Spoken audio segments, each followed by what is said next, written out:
flower offerings, Yidach Hasela should be accepted with graciously. Eat in the heart of Avecha, and should grant your hearts your requests. And all your good resolutions, you should be enabled to fulfill them. Then we will rejoice in your salvation. And will raise the banner of God on high. And Hashem should fulfill all your requests. Now I know Hashem saves his anointed one. Answers him from his holy heavens. With my salvation from his right hand. Some come with their chariots, others with their cavalry, or both, or their modern day equivalents. B'Shem Adonai Eloheinu Nazke, we come with the name of God on our lips. Hema Karu v'Nafalu. They stumbled and fell, v'Anachnu Kamnu, we got up. When you say that, and we're standing strong. Adonai Hashem Melech Raneinu v'Yem Karenu. Hashem is our king, our ruler. He should answer us on the day that we call. Tanya, chapter 10.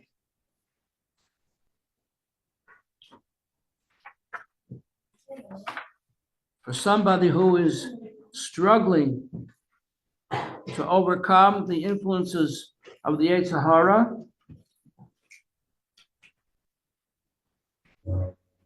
and it's got to the point where it seems to be out of action. He doesn't hear from it anymore. And he could think that he's a complete tzaddik. He got there, remember chapter 1, page 1, tzaddik v'toiv loi. He could think that he's a tzaddik v'toiv loi. He doesn't have any more problems with his Yetzer Hara. Says the Alter Rebbe, no. Page 156, where were we up to? Exactly. Yeah. He has gone beyond the level of powerful love, strong love, which comes from meditation on the greatness of Hashem everywhere, everything. And this meditation goes from the brain to the heart. So you have an intellectual awareness. It's appropriate to feel love of God. Comes into your heart. That's where you do feel love of God. And it spills over. Your heart is filled with this love, completely aligned with it, like wall-to-wall carpeting. So it's lined, covers the line, and spills over even into the left side of the heart and chases away the Yetzer Hara. Yetzer Hara flees from this tremendous light from the right side of the heart, flowing over into the left side of the heart. And so the Yetzer Hara takes a vacation, goes to Florida, lie on the beach and get a suntan. Leave me alone. He's gone. And so the person could think that he's really gone. This is called a great love, greater than the strong love that we spoke about in chapter 3. This is called Ava Rabba, a tremendous, overwhelming love, which is called the love of delights, that your whole delight is only in Hashem. However,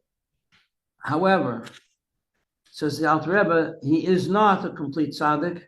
Why? What's the sign? What's the litmus test? That the Yetzer Hara did not become a Yetzer Tov. If he didn't convert the Yetzer Hara into a Yetzer Tov, then he didn't get there yet. It's still there. It's like it's in prison, but it could break out. Because the complete tzaddik, look at page 154, the complete tzaddik has such a love of Hashem that it transforms the negativity into positive. Like it says, third paragraph, 154, Tachlis asina sinosim. I hate them, says David HaMelech, I hate the Yetzer Hara. I hate anything that's not part of God, Hashem's team, so to speak, with a complete hatred. They were my enemies. And he says to Hashem, Hakreini, examine my heart, and know what is there. There's nothing bad there. So that's what David HaMelech says. Chapter 1, it's all there in chapter 1, that he killed his Yetzer Hara through fasting, that is, through not giving it any play.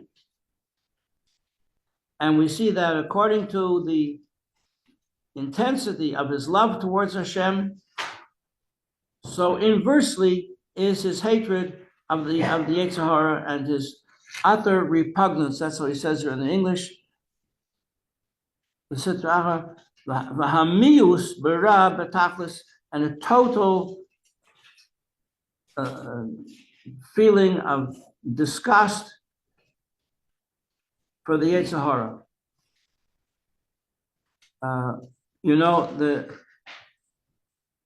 There are two famous stories that illustrate this. One is with Rabbi Akiva. Rabbi Akiva lived at a time there was a Roman ruler of the Holy Land. His name was Turnus Rufus, a very evil, wicked person. And he had a beautiful wife. And he sent his wife, he knew Rabbi Akiva was defying him, was continuing to teach Torah against the law. And so he wanted to show that Rabbi Akiva was a phony. So he sent his wife, who was a very beautiful woman, to Rabbi Akiva, that Rabbi Akiva should be interested in her. And say, see, you're not so holy after all. She knocked on his door, so to speak. And he said, yes, what is it? And she came in. It was very immodest, the whole thing. And Rabbi Akiva burst into tears. He started to cry. No man had ever cried looking at her before. She was shocked. And she said, why are you crying? Rabbi, why are you crying? He says, because it's very sad. And he really felt the sadness that Hashem could make a creature very, very beautiful, and that the beauty should be used for evil, for a klippah. To take all that beauty and schlep it into the dungeons of Gaza. Of Gaza. She went away. She didn't say another word. She just was so embarrassed that she left. Some time passed, a year, 2 years, we don't know how long. Rabbi Akiva's wife had died, Rachel, and he has a visitor, a very beautiful, modest woman, comes to visit him. He says, what can I do for you? She says, you don't recognize me? This is a strange part of the story, because if you identify Rabbi Akiva with the Rebbe never forgot anybody. He wouldn't have asked, who are you? We would have seen right away who she is. You know, when the Rebbe looks at a person, he sees everything about them in one split second. That's why the Rebbe's look is so powerful and why it has such a profound effect on people. Because they feel he's looking right through them, and he is. Because he sees where they are now, what they have to do, what their mission is in life, how far they've got to go, what still remains to be done. Who were they in a previous Gilgul, and who were they before that and before that? He sees everything at one shot. What's the dirty baggage that they're carrying, and what's the great goals that we can see? He sees everything. So that's a question on this particular story. But anyway, who was it? You can guess. This was the wife of Turnus Rufus, and she had become a Jew. She went away and she left her husband, and she converted. She became a Jew. She came back. She says, I only wish to have the merit to take care of you in your old age. And she did. He accepted her. She became his wife. So that's one story of what it means that you kill your Yetzer Hara with fasting. Which is not from not eating, it's from not indulging in the lusts and pleasures of the ego. And another story, a little more on lower level, I suppose, more gruesome. There was a priest in Russia at the time of the Tzemach Tzedek in the 1800s, mid 1800s, who tried a similar trick and sent his wife immodestly to the Tzemach Tzedek in order to embarrass him. I mean, it's Plato did the same thing with Aristotle. You know, he wanted him to withdraw from all kinds of physical, material, sensual pleasures, and he sent his wife to embarrass him, and he succeeded. They said to him, "How could you give in? You're a philosopher."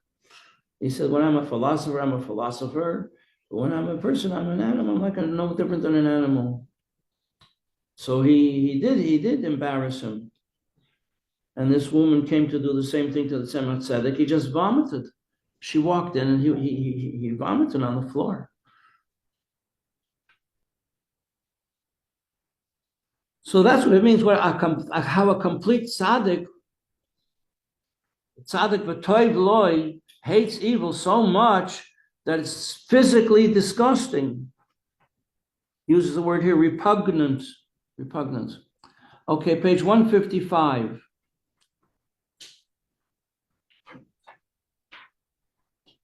Tzaddik she'eina gomer. So who is the tzaddik she'eina gomer? On page 1, it was suggested that the tzaddik gomer, the complete tzaddik, is a tzaddik who has blessings. He has a good life. Tzaddik b'toiv lo, he has good. Now the Rebbe is taking a very different approach. And the tzaddik she'eina gomer, the tzaddik v'raloi, means a tzaddik who suffers. That's what the Gemara says. The Gemara itself suggests this, because we see a lot of times righteous people suffer terribly. Then there are stories about them that when they're asked, "How do you endure such terrible suffering?" he says, "I don't have any suffering in my life. Hashem doesn't do anything bad for me." They understand everything from a higher point of view. Okay, so now page 155, tzaddik she'eina gomer. So the tzaddik gomer means that there's no trace whatsoever of ra left in his character, he doesn't have even a hint of a negative thought. Hu she'eina soina hasitra achra b'tachlis hasina. The incomplete tzaddik, he is a tzaddik. Let's not make a mistake about it. He thinks like a tzaddik, he speaks like a tzaddik, he behaves like a tzaddik. There's no negativity. However, he's like, there used to be these ads for Ivory Slope. It's 99 and 44 100% pure. What about the other few percentage that's not, and it floats in the bathtub?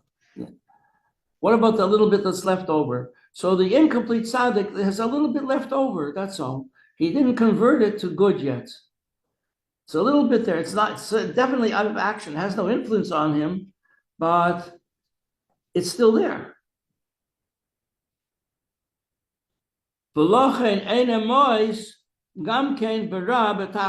So therefore, if he sees something evil, he doesn't vomit. It's not that disgusting, like they say in Beis Rivka, nauseous. It's nauseous. That's how girls in Beis Rivka talk. I know, I had girls. They came talking like that.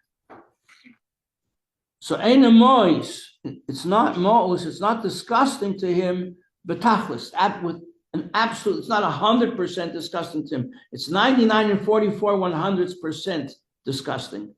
But there's still that little bit left over.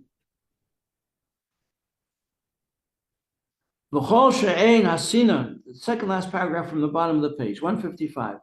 Chol she'ein hasina v'hamius betachlis, and to the extent that the hatred of evil is not absolute, al korchaha nishar eza shemetz Ava v'tainug l'sham. You have to say that means because there's still that little bit of attraction to the negative.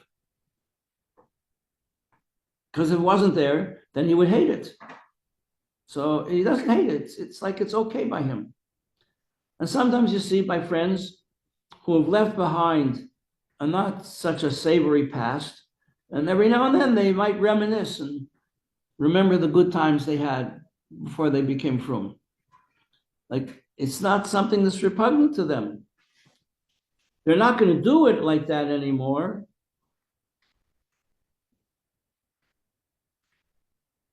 They're not going to behave like that anymore, but they can understand people behaving like that. And it's okay. It's okay as long as they keep Shabbos and keep kosher and so on. Okay. If there's a little bit of inclination, of pleasure, the person still has from thinking about these negative things that they did. So he has the garments of the soul are thought, speech, and deed, right? And his garments have become stained through abuse, and they have not become completely clean yet.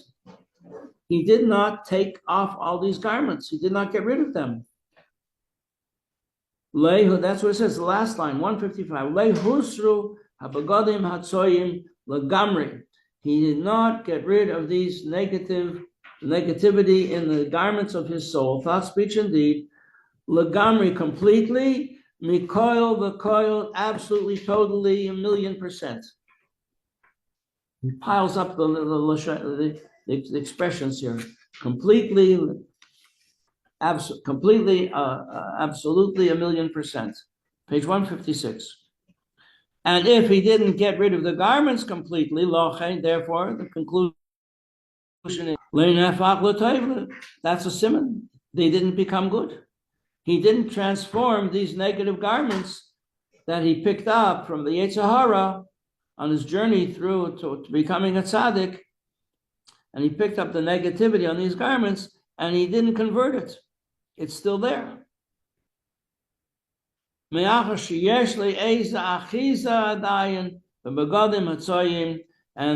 because he still has a connection to the impure garments of thought, speech, and deed. Ella, second paragraph, 156. Ella, shehu batel b'mi'ute. It's batel. He still has this attraction, but it has no influence. It's like in Sing Sing prison. You know what Sing Sing prison is? It's an island off the coast of California. It's a prison. Nobody ever escaped from this place. So the Yetzer Hara is like in Sing Sing prison. Can't do anything, but it's there. Elishu bottle, so it's bottle b'miute. We give the example once before. What does it mean, bottle b'miut? Well, if you have 49 drops of kosher soup and one drop that's not kosher, could say that drop is bottle one out of 50. It's bottle. It loses its potency. It loses its identity. And with other substances, so the Talmud tells us that we require a stronger percentage. Maybe a thing has to be bottled in 100 truma. If truma gets mixed up, that's holy food. Person takes tithes and gives it to the kohen from the produce of his farm. It's truma. Truma means it's elevated. It's charitable donation that's elevated to a higher level, and if it gets mixed up with not truma, so then it will lose its identity. If we have 102 pieces, 102 sheaves of wheat, as opposed to 2 sheaves of wheat, or 1 sheaf of wheat that's not truma, will lose its identity. So there's such an idea of bottled roiv, that a thing loses identity in the majority. If there's a 51% against it, or if there's 99% against it, or some things like wine, non-kosher wine is never bottled, never.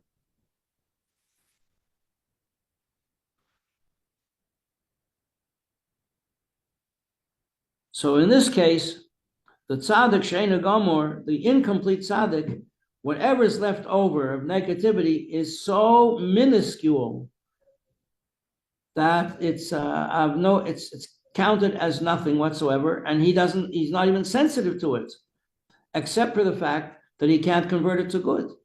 He's not even aware. So therefore he's called tzaddik baraloi. He's called a tzaddik who has evil, but the evil is totally batal. So and he puts the phrase together, third paragraph, 156, tzaddik bara kafuf. The ra is subservient. It's not an active ingredient anymore, and it's totally batal, submissive to the good that's in him.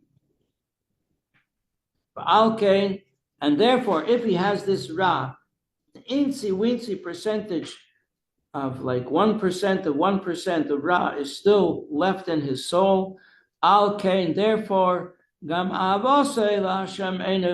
so therefore, his love of God is not in 100% either. If there's a little bit left on, whatever is left on, whatever you're keeping, the Yetzer Hara has convinced you to keep it for yourself. Don't get rid of that. Just keep it for old time's sake. Yeah. And so therefore,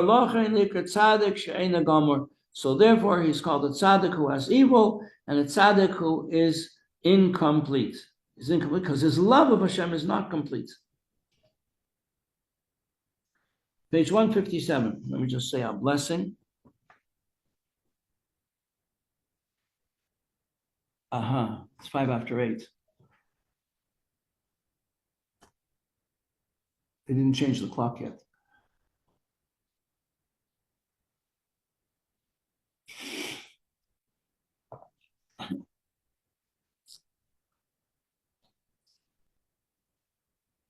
Now, this level, page 157 of the Tzaddik Baraloi. Now, fasten your seatbelts. It's subdivided into tens of thousands of levels because there are many variables.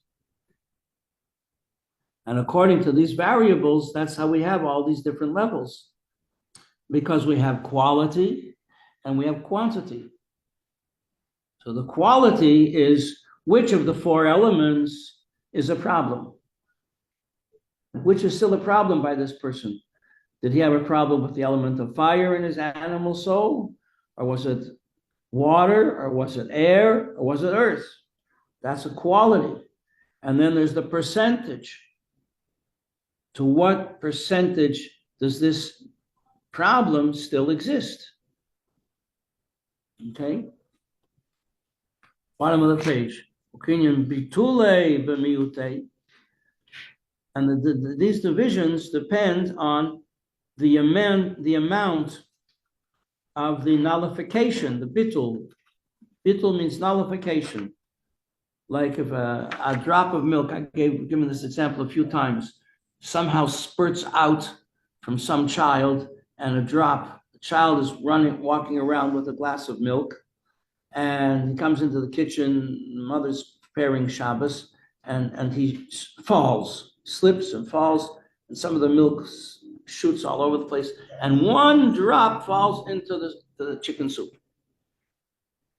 But there's no chicken in the soup. It's just pure soup. If there's chicken in the soup, it's a much bigger problem. So we could say that one drop is batal in the whole quantity of the soup. It's batal. It's nullified because it's very, very small. Whether the nullification is, page 158, 1 part out of 60, for certain mixtures, 1 part of 60 is good. We're going to ignore it. Or if it's more serious, we need 1,000 parts. It has to be 1 drop in 1,000, or 1 drop in 10,000. Okay? Keda'isa b'Gemara, all this is spoken about in the Talmud.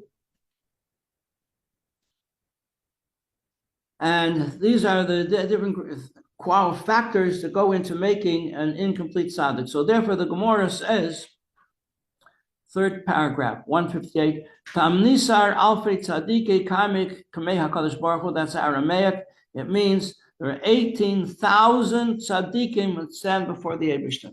18,000. We don't even get 18,000 people in 770. Well, sometimes it looks like it. Big yontim. I've been in yontim when they were hanging from the roof, from the rafters.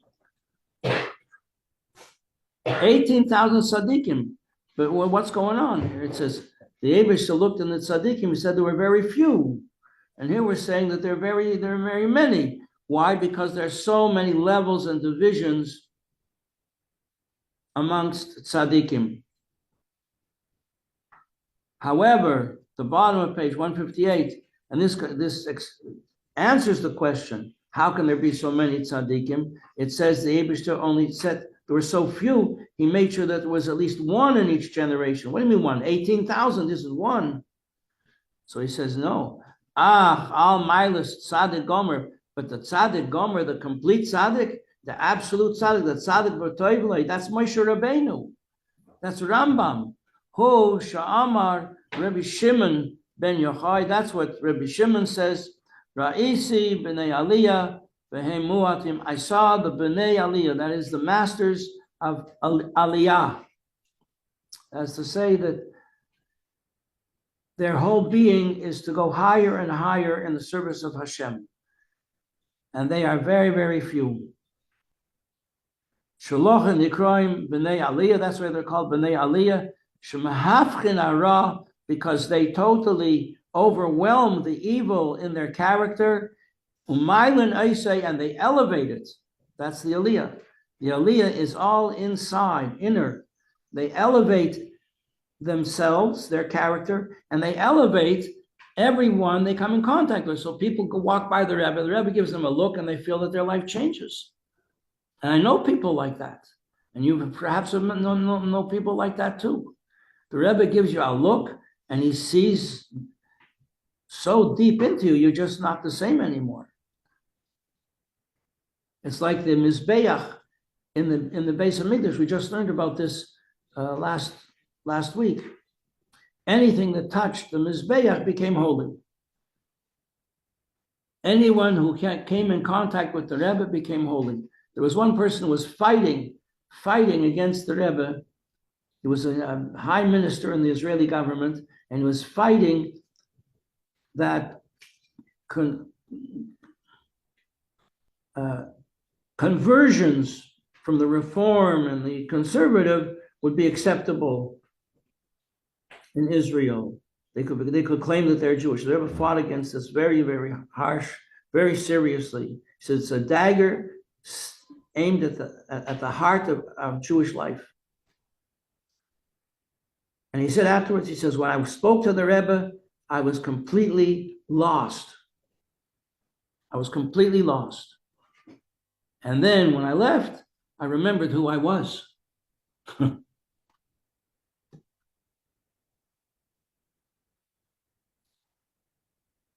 Okay, we'll continue with this tomorrow. Bezras Hashem. We'll finish up the chapter. Maybe we'll even finish it tomorrow. Thank you very much.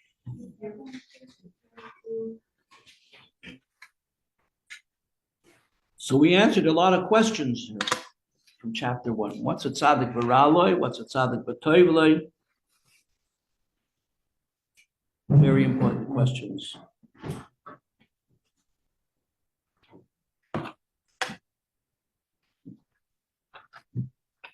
And it gives us a sense of appreciation. How did we get here? If this is the fact that we have seen, we have been privileged to be in the presence of such a person like the Rebbe, how did we deserve to be here? Maybe my Alta Baba was praying for me. And they say, that's why people have earlobes. You know what the earlobes are for?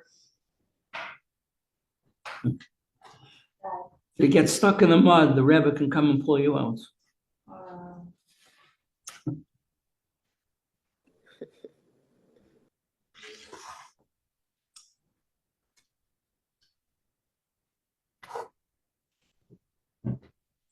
ברוך אתה אדוני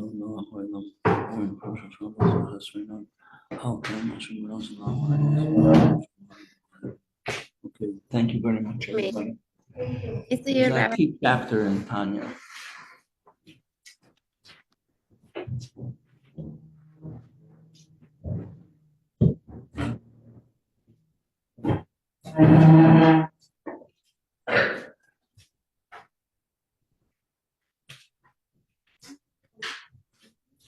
Welcome back, everybody. Thank you.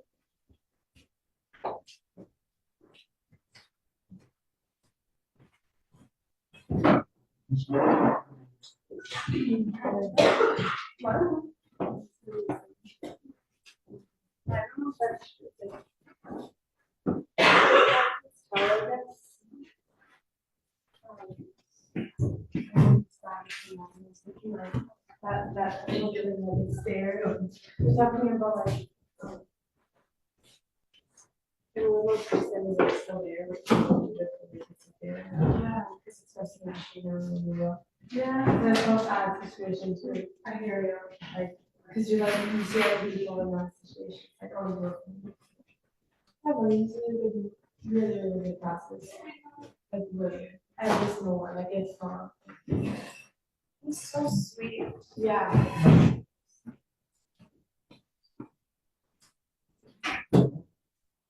What are you doing?